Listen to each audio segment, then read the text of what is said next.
Ndugu wanahabari, habari za asubuhi.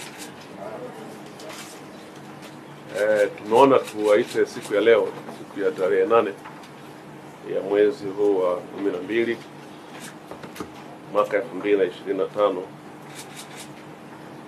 kwa nia ya kupeana taarifa za mambo yanayoendelea katika nchi yetu, hususan kipindi hiki cha mwisho wa mwaka.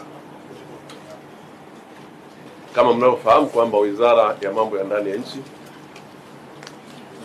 inalo jukumu kubwa pamoja na mambo mengine la kulinda usalama wa wananchi na mali zao. Na wizara hii jukumu lake hilo inatekeleza kushirikiana na vyombo vya ulinzi na usalama vilivyopo chini ya Wizara ya Mambo ya Ndani, ikiwemo jeshi letu la polisi. Naomba nichukue nafasi hii kuwapa taarifa wananchi kwamba hali ya usalama wa nchi yetu mpaka sasa ni shwari, inaendelea kuimarika baada ya shida tuliyopata tarehe 29 ya mwezi Oktoba wakati wa uchaguzi, na vurugu zikatokea na hasara nyingi zikatokea, mali zikaharibiwa, watu wakafariki, shida ambayo kwa kweli tusingetamani irudie tena, kwa sababu hasara yake mpaka sasa tunaendelea kuumia nayo. Na nitoe pole kwa Watanzania wenzetu waliopoteza maisha, walioumia, wengine bado hata vidonda vyao havijapona, lakini walioharibiwa mali na hasara nyingi ambazo zimejitokeza, kwa kweli si jambo linalofurahisha hata kidogo. Ni jambo ambalo limeleta hasara kubwa. Basi tunamwomba Mwenyezi Mungu atuepushie mbali lisitokee tena jingine la namna hiyo. Hata hivyo, wakati tunaendelea na kuimarisha hali ya usalama na kwa kazi nzuri inayofanywa na jeshi letu la polisi kwa kushirikiana na vyombo vingine vya ulinzi na usalama, lakini pia wananchi wanatoa ushirikiano wa kutosha kushirikiana na jeshi letu la polisi, lakini viongozi mbalimbali pia wamesikika wakieleza umuhimu kama taifa kulinda amani ya nchi yetu kama jambo na tunu muhimu ya ustawi wa maendeleo mengine. Nichukue nafasi hii kuwashukuru sana viongozi wetu wa dini kwa nyakati tofauti tangu tarehe za mwanzo wa mwezi huu. Zimetolewa kauli zinazotia moyo, zinazofundisha wananchi na waumini wao juu ya umuhimu wa amani katika taifa. Wamefanya hivyo na katika mahubiri, katika matamasha, katika semina na kwa kutumia majukwaa mbalimbali. Napenda nichukue nafasi hii kuwashukuru bila kuwataja viongozi wote wa dini. Wamefanya kazi nzuri sana kulituliza taifa. Tunawapongeza, tunawashukuru sana kwa niaba ya serikali. Wamefanya wajibu wao huo vizuri.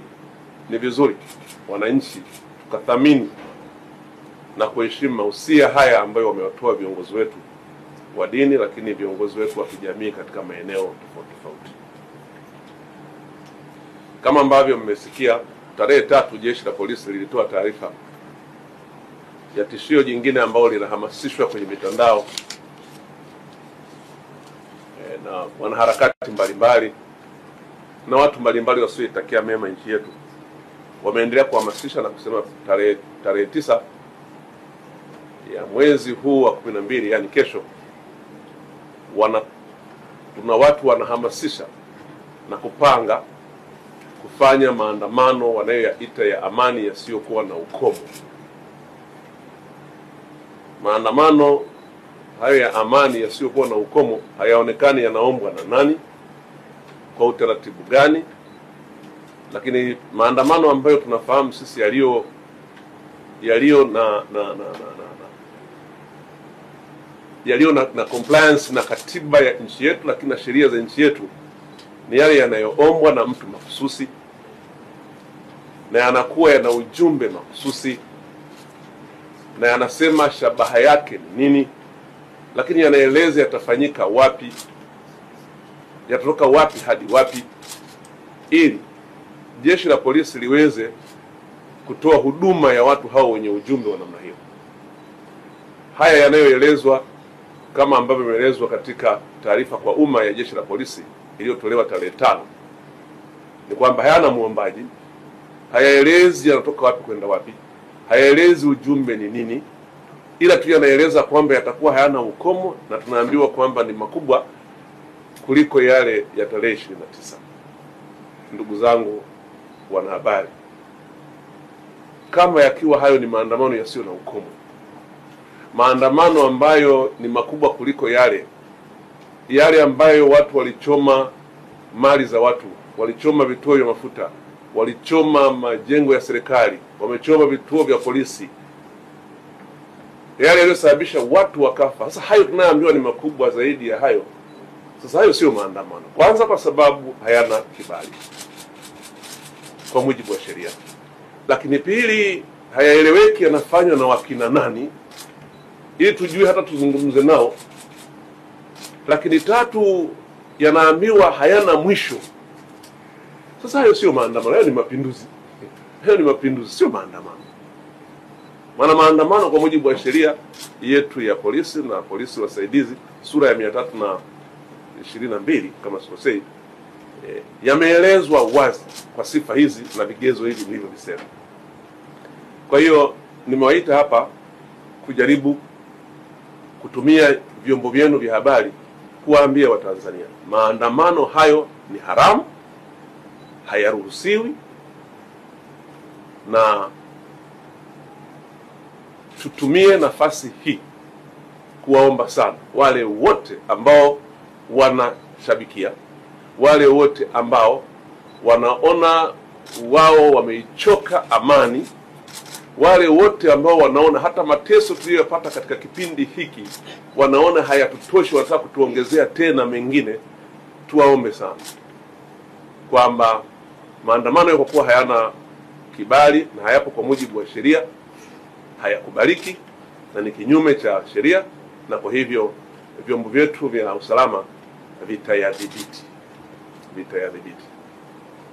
Na kwa hiyo ndugu zangu,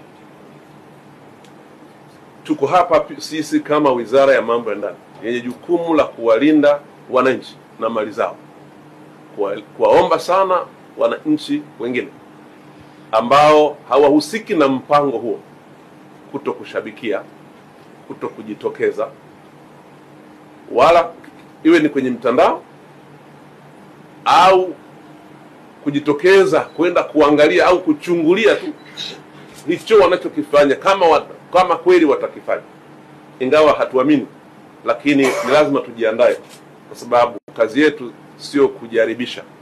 Kazi yetu ni kuhakikisha kwamba tuna wakati wote wananchi wanakuwa salama wao na mali zao. Kwa hiyo waombe sana wananchi wasithubutu kujitokeza, kwa sababu maandamano haya ni haramu. Maana kuna wakati mwingine wengine wanajitokeza bila hata kujua pengine anachokimbilia ni kitu gani, na kujikuta amejiingiza kwenye kitu asichokifahamu.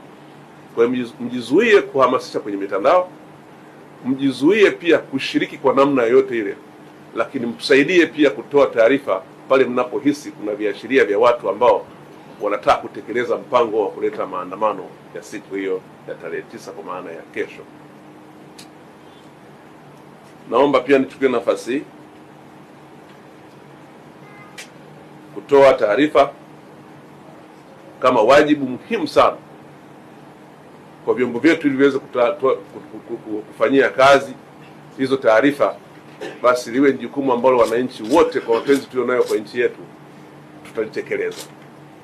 Na jeshi la polisi limebainisha namba mahususi, tutawapatia hapa namba ili ziweze kuwasaidia kuweza kutoa taarifa kwa hapa wananchi, na wananchi watakapoona kuna matukio au kuna viashiria au kuna watu wanapanga jambo hilo, basi waweze kutoa taarifa hizo. Nichukue nafasi hii kuwatakia kila laheri katika sikukuu za mwisho wa mwaka, tukianza na siku ya kesho ambayo ni siku yetu ya kusherehekea uhuru wetu, miaka 64 ya uhuru. Tusherehekee kwa amani na utulivu, na nina imani yangu kwamba wananchi mmejua adha na mateso tuliyoyapata na ambayo tutaendelea kuyapata kwa madhara tu ya tarehe 29 na 30 mpaka tarehe 1 iliyotokea. Sasa tusirudie tena haya. Mimi na wenzangu tunawaomba sana wananchi tuipende nchi yetu. Mashabiki wengi wanaosuka hii mipango na kufanya, wengi wao unaona hawako hata hapa nchini, na wale walioko hapa pengine wamechoka na hii hali, lakini tunaomba sana, tulio wengi tumeona madhara yake. Madhara ni makubwa sana, mateso ni makubwa.